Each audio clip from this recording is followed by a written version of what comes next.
Hi everyone, welcome back to a online solution. आज मैं आपको पढ़ाने वाला हूँ इकोनॉमिक्स का चैप्टर नंबर 5। ठीक है ना। और ये जो चैप्टर है बहुत इंपॉर्टेंट, इससे भी बहुत सारा सवाल पूछता है।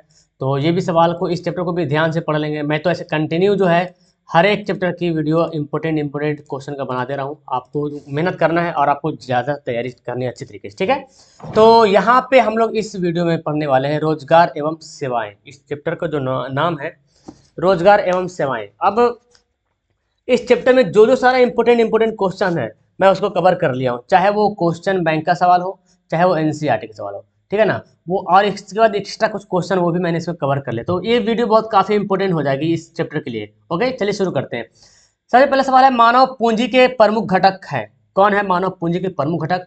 तो देखिए, जो सवाल पूछते हैं एग्जाम में बहुत काम आता है। प्रमुख घटक कौन है? ज्ञान, कौशल, अनुभव। मतलब अगर आपको पूंजी जमा करना है तो ज्ञान, कौशल, अनुभव सब चाहिए। तो आंसर क्या हो जाएगा? डी वाला राइट आंसर हो जाएगा। नेक्स्ट है, कौन कौन सरकारी सेवा के अंतर्गत शामिल किया जाता है? सरकारी सेवा के अंतर्गत कौन शामिल किया जाता है?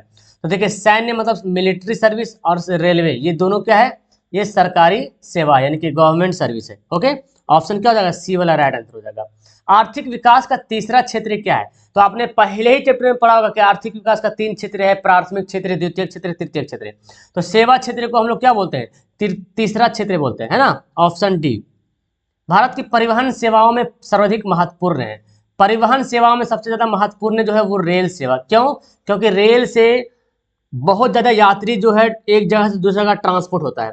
लगभग रोज देखा जाए तो 16 लाख से ज्यादा यात्री ट्रांसपोर्ट होता है। और कोयला का अलग से होता है, मालगाड़ी किसी द्वारा अलग से होता है। मतलब बहुत ही ज्यादा इंपॉर्टेंट, सड़क, वायु, जल से ज्यादा जो है ट्रांसपोर्ट का काम रेलवे से ही होता है आजकल। ठीक है, तो आंसर क्या हो जाएगा? डी हो जाएगा। नेक्स्ट है, कौन सेवा गैर सरकारी सेवा, सरकारी सेवा? तो देखिए, शिक्षा, बैंकिंग, यातायात, स्वास्थ्य। तो यहाँ पे कौन सा सेवा जो है वो सरकारी सेवा है? तो एक सेवा बच रहा, शिक्षा सेवा, वो सरकारी सेवा। बाकी बैंकिंग तो प्राइवेट है, यातायात, स्वास्थ्य, ये सब प्राइवेट चलता है। ठीक है ना।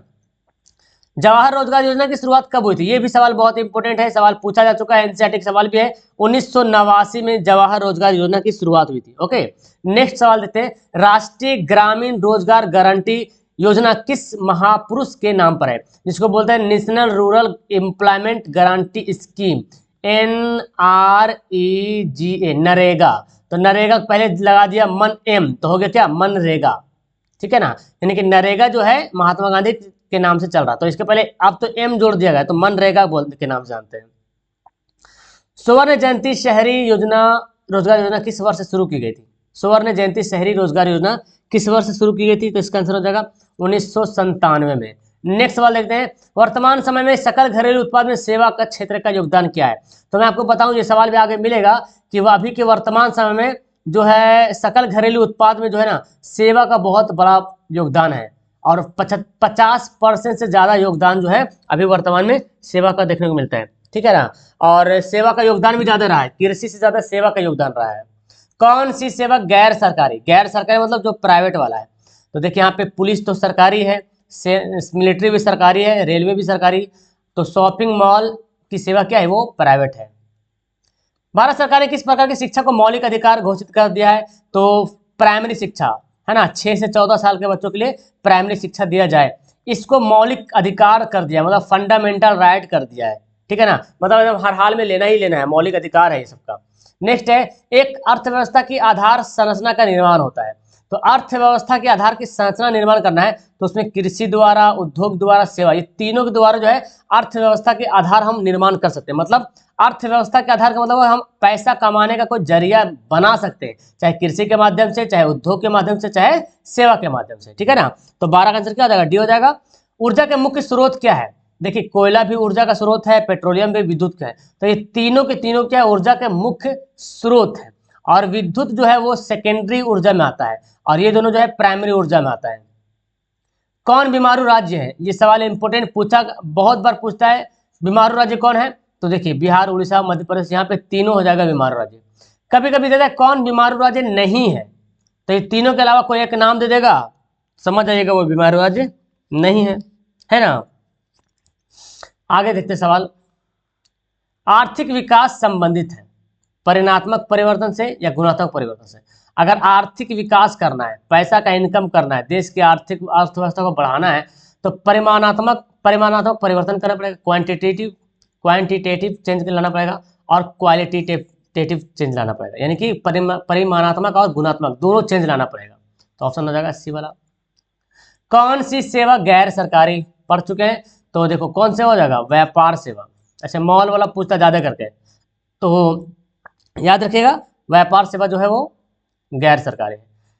विकासशील देशों में कार्यशील जनसंख्या अधिकांशता संलग्न है। जो विकासशील देश है ना, जो देश डेवलप्ड कंट्री है, तो वो जो है विकासशील देश क्या बोला गया, विकासशील जो देश है, जिस देश में क्या बोलते हैं, सब हर तरीके से चीज क्या है, विकसित होया हुआ है, हर तरीके से चीज क्या है, विकसित होया हुआ है, यानी कि जितने सारे जरूरत की चीजें हैं ना, वो सब के सब क्या है, विकास हो चुका है।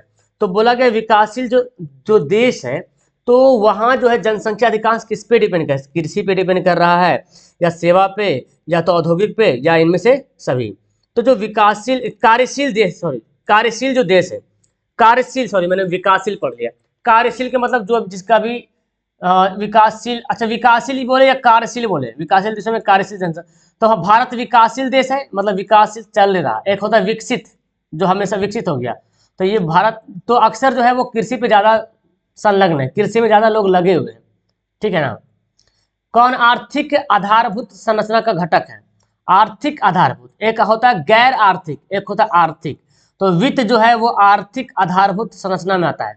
शिक्षा, स्वास्थ्य, नागरिक, ये तीनों याद कर लीजिए, ये तीनों होता है गैर आर्थिक आधारभूत संरचना, ठीक है ना, गैर आर्थिक में आता है तीनों। भारत की अधिकांश जनसंख्या अर्थव्यवस्था के किस क्षेत्र में संलग्न है, बात वही है, प्राथमिक क्षेत्र में ज्यादा संलग्न है। हालांकि इन ज्यादा जो बेनिफिट भारत को कर रहा है वो सेवा क्षेत्र ज्यादा कर रहा है, लेकिन लोग अभी भी कृषि क्षेत्र में ज्यादा जुड़ा हुआ है ना, प्राथमिक क्षेत्र में। चलिए आगे, मानव पूंजी के प्रमुख घटक कितने हैं, तो मानव पूंजी के प्रमुख घटक जो है 5 है, ठीक है। चलिए आगे बढ़ते हैं। 6 से 14 वर्ष की आयु वाले बच्चों को दी जाने वाली शिक्षा क्या कहलाती है, तो आपको मैंने बताया, तो 6 से 14 साल की आयु वाले बच्चों को जो शिक्षा दी जाती है उसको बोलते हैं प्राथमिक शिक्षा, प्राइमरी एजुकेशन बोलते हैं, ठीक है ना। चलिए आगे सवाल पढ़ते हैं। मानवीय पूंजी निर्माण का मुख्य घटक क्या है, पूंजी निर्माण करना है तो आपको स्वास्थ्य सेवाएं, आवास, शिक्षा, प्रशिक्षण, ये सब कुछ चाहिए ना। ओके, पूंजी निर्माण करना, हमको पूंजी बनाना है, तो इसके लिए क्या चाहिए, हमको स्वास्थ्य सेवा भी चाहिए, स्वास्थ्य भी होना चाहिए, आवास, शिक्षा, प्रशिक्षण सब होना चाहिए।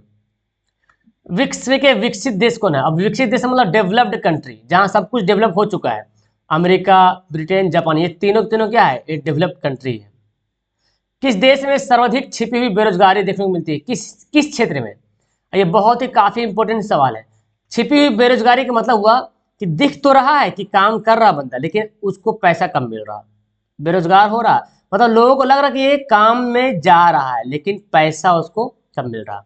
कृषि क्षेत्र में मतलब जैसे कि ये है, इतना बड़ा खेत है और इतना खेत के लिए 10 गो आदमी की जरूरत है ही है, 10 गो आदमी काम कर लेगा, लेकिन अब ना उसको जल्दी काम कराना है तो 20 ठो ला के 10 ठो और ला के धर दिया।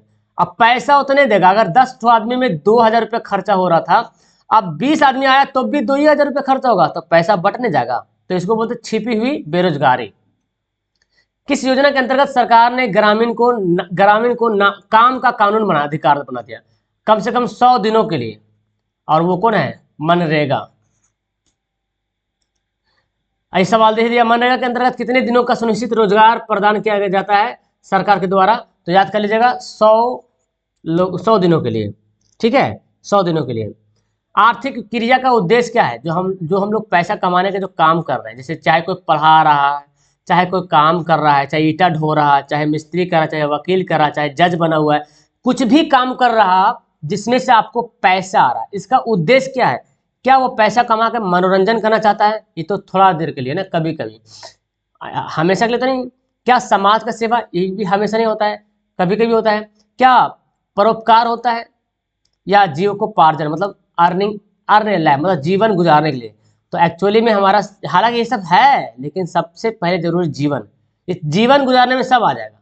तो जीवन गुजारने के लिए ही हम लोग क्या करते हैं, पैसा कमाने वाला काम करते हैं, वैसा काम जिससे पैसा आ जाए। देखिए सकल घरेलू उत्पाद में कृषि का योगदान कितना रहा, सकल घरेलू उत्पाद में जिसको बोलते हैं क्या, GDP, gross domestic product, GDP, चलिए ग्रॉस डोमेस्टिक प्रोडक्ट। तो इसके लिए जो है कृषि का योगदान बहुत कम रहा है, 18.5%, समझ रहे हैं। और सेवा का योगदान बहुत ज़्यादा रहा, 50% से ज़्यादा। कौन आर्थिक विकास के क्षेत्रों से संबंधित नहीं है? देखिए, तो आर्थिक विकास के 3 क्षेत्र तो ही था, कृषि क्षेत्र, औद्योगिक क्षेत्र, सेवा क्षेत्र। तो ये तो अलग आ गया ना, सहकारी क्षेत्र, ये नहीं है। भारत में सेवा क्षेत्र को सामान्यतः कितने भागों में बांटा जा सकता है? तो सेवा क्षेत्र जानते हैं, एक सरकारी सेवा और एक गैर सरकारी, सरकारी सेवा और गैर सरकारी सेवा। ऑप्शन नंबर क्या हो जाएगा?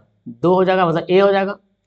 भारत के सकल घरेलू उत्पाद में किस क्षेत्र का योगदान सबसे ज्यादा रहा? अब तो मेरे ख्याल से इसका आंसर आप लोग बता सकते हैं। सबसे ज्यादा योगदान किसका रहा है? तो सेवा का बोलेंगे। सकल घरेलू उत्पाद में, हाँ, भारत में कृषि पर लोग ज्यादा डिपेंड है, लेकिन जीडीपी में जो इंक्रीज आया है उसमें जो है सबसे ज्यादा जो है सेवा का रोल रहा है, ठीक है ना, सेवा सेक्टर का, सर्विस सेक्टर का, कृषि का बहुत कम रहा। वस्तुओं और सेवाओं को अपने उपयोग के लिए कौन खरीदता है? कौन खरीदता है? आप मेरे से कोर्स खरीदते हो, ठीक है ना, आप दुकान से सामान खरीदते हो, तो आप क्या कहलाते हो? कंज्यूमर कहलाते हो, है ना। या हम आपसे कुछ ले रहे हैं तो हम कंज्यूमर कहलाए। तो कोई सेवा हो या कोई वस्तु ले रहे हैं तो जो लेने वाला होगा वो क्या कहलाएगा? कंज्यूमर कहलाएगा, उपभोक्ता। कौन आर्थिक आधारभूत संरचना का अंग है? देखिए, गैर आर्थिक आधारभूत संरचना, तो यहाँ पे कौन हो जाएगा?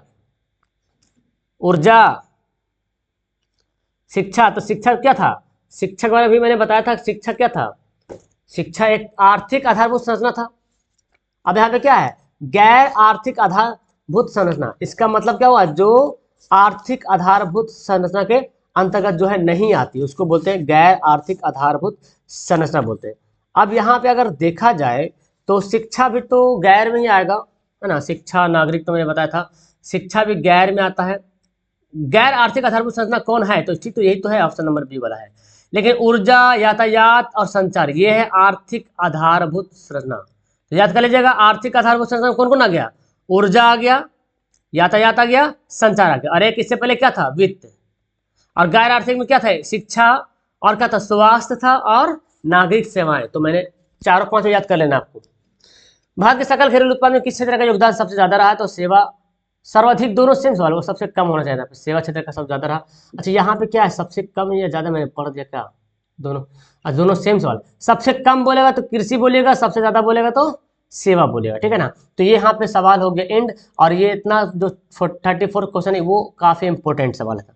ओके, वीडियो अच्छी लगी तो लाइक करना, कितना सवाल याद था नीचे कमेंट करके जरूर बताइएगा, और अपने दोस्तों को शेयर करना। Okay, bye.